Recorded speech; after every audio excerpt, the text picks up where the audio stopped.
Alright, hey, this is Hans the Ramen Rater coming at you with another episode of Instant Noodle Recipe Time, the show where I show you what to do with your instant noodles. I reviewed over 3,000 varieties. Anyways, I wish I could figure out a way better to say, to give my, I don't know, qualification to be doing this show. Anyways, I've got a pack.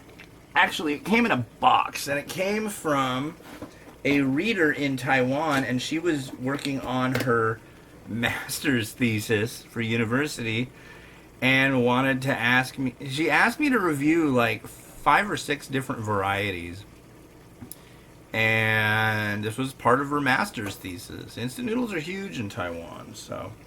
And then I did that, and then she sent me some more as a thank you, and this is one of them. This is a big box, and there's 2 servings in this box. First things first, let's get the noodles. So here are the noodles in their own bag, and you cook them in 400 milliliters of water for 4 minutes. And that is what I intend to do immediately. If not sooner. So let's just take this off, put it in here. Drop back on the heat. Hit the 4-minute button. There we go. So somebody was saying that they were like, you know, for a cooking show, we don't see enough food. And I can understand that as a complaint. The issue I have is what I need is a better stovetop tripod. I'm using this little thing called a gorilla pod, and the feet are magnetic. And it'd be nice to get one that was maybe like a little bit taller, maybe a little bit, I don't know, set up a little bit differently. Don't boil over. But yeah, I think that would really do the ticket. Fit the bill, as it were. But currently, I'm making things boil over, so you can imagine what that's like.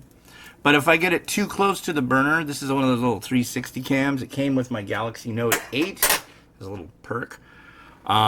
If I get the camera too warm, it auto shuts off, and then it takes a long time to get it warmed back up again. So I try to be a little extra sensitive with that. But here's what noodles cooking in a pot look like. There you go. So I try to make everybody happy. If that makes you a little happier, then there you go. Excuse me. Now the other component, you would think, okay, this probably comes with like a lot of sachets, things like that. No. You cook this 400 milliliters of water for 4 minutes. Then you add this. Look at that. That's why it comes in a big box. It's a metal pouch. Hear that? It's liquid, and then you can feel there's stuff in there too. So it's like a big liquid retort pouch. And I did one of these. I don't know if I did a recipe time of it. But who was it? Kiki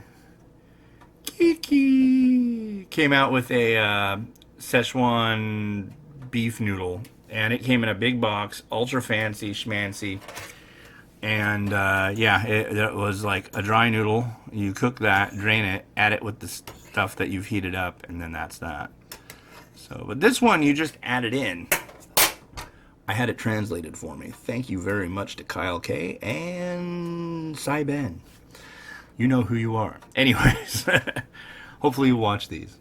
You should watch them every day. Everybody should. And you should subscribe. But anyway. So what's going on? I got a new mouse, and it was horrible. It was this thing called a Corsair Scimitar gaming mouse. As I've said before, I am not a gamer. Any kind of thing like a first-person shooter makes me want to barf. I get really nauseated and stuff.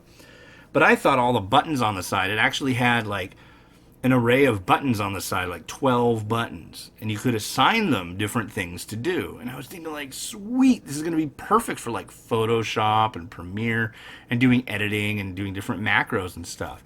Oh god, it was a pain in the butt. And I got my old one back, and then I found out I could do like profiles on it, and it's got 2 buttons on the left, 2 buttons on the right, a DPI sensitivity button, which I don't do any gaming. It just seems like all the cool stuff is gaming related. So, but anyways, yeah, I've got it all set up now. So when I'm in Photoshop, it automatically defaults to those settings, and when I'm in Premiere, it automatically defaults to those settings. Rather, Premiere Elements. I need to, I keep thinking I've got a new computer. I should learn how to do stuff in Premiere because it's like everybody uses Premiere, man, and it's like way better for you, and it has less calories.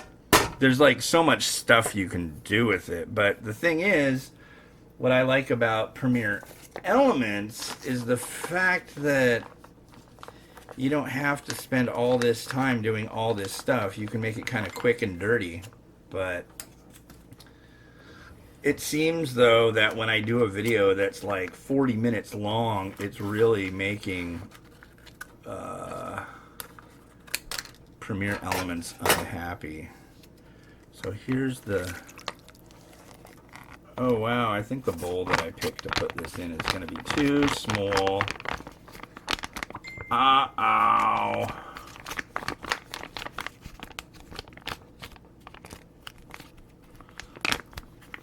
One thing I've noticed too is a lot of the time, I mean, this pork pouch idea is great, and I gave it a little swish, but this stuff doesn't want to come out of the bag, and that is seriously sad. Okay. So it's mushroom. Yep, those are mushrooms, all right. Mushroom and stewed pork. Wow, can you see that? That's like a big piece of stewed pork, and yeah, let's see if I can get in a little closer now.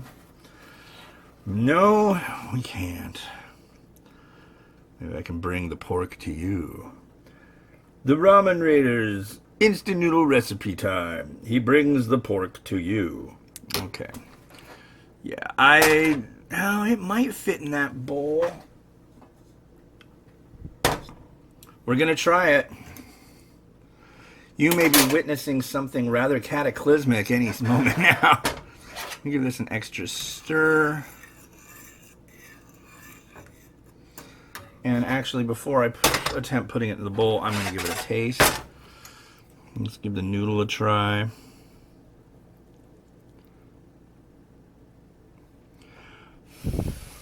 It smells pretty good.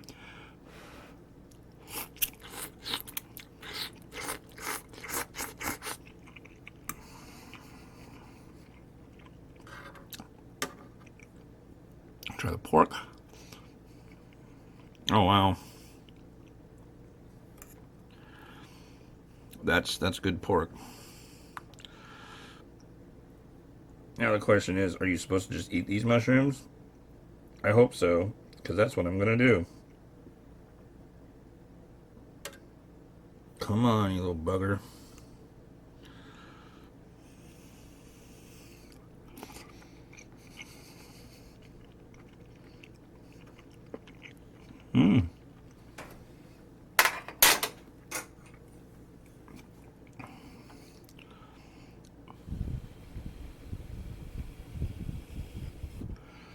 Broth.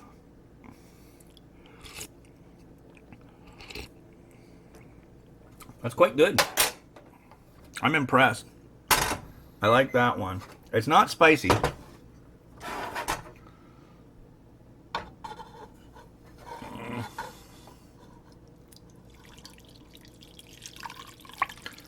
Come on, stay in the bowl. Don't be too much. Okay. It fit, ladies and gentlemen. It fit just fine. Now, let's arrange this so we can, when we do take our photographs, it will look nice and pretty. I want one of those mushrooms. Come on. come out of the mushroomy depths.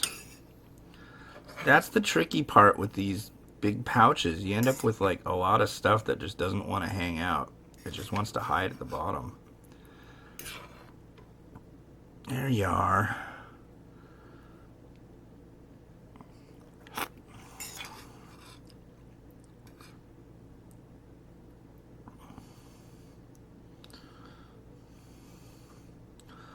Yes, I will be investigating what the heck that big chunk is too. But yeah, it's tricky. A lot of broth here. And it doesn't really look all that wondrous. But I assure you, it is wonderful. I don't think I'm going to go too much further than that. Maybe some sesame seeds?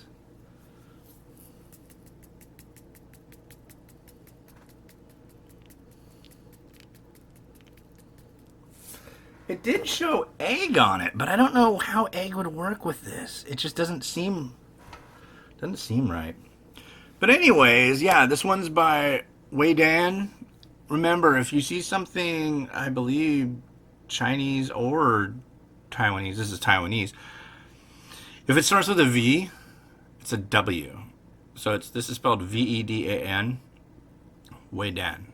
Then there's Vewong, Wei Wong. Weird, huh? Because the W is still a W. It's not Wei Vong or something like that. And then, of course, there's Wei Li, which is a very well-known brand as well. So, yeah, cool. Well, thank you very much. I can't remember her name, but she was very kind and very nice to send these along, and I appreciate that. And I hope you did good on your thesis paper, and I love to see it someday. Anyways, well, this has been Hans the Ramen Rater, wishing you enjoyment of your noodles every day. If you like this video, perhaps you'd like to check out one of these. I do all sorts of stuff. I've been doing this great show with my wife called The Chocolate Break. I don't know if you've seen it yet, but there's an episode that's a Halloween candy episode. We went to Canada to find stuff, and we went to Cost Plus World Market and Fred Meyer, and we just like got all the single piece stuff that we could find. Most everything that was interesting was in a bag, and we don't eat a lot of candy, so, and nobody comes to our door. But anyways, this has been Hans the Ramen Rater, wishing you enjoyment of your noodles every day. Have a good one. Bye.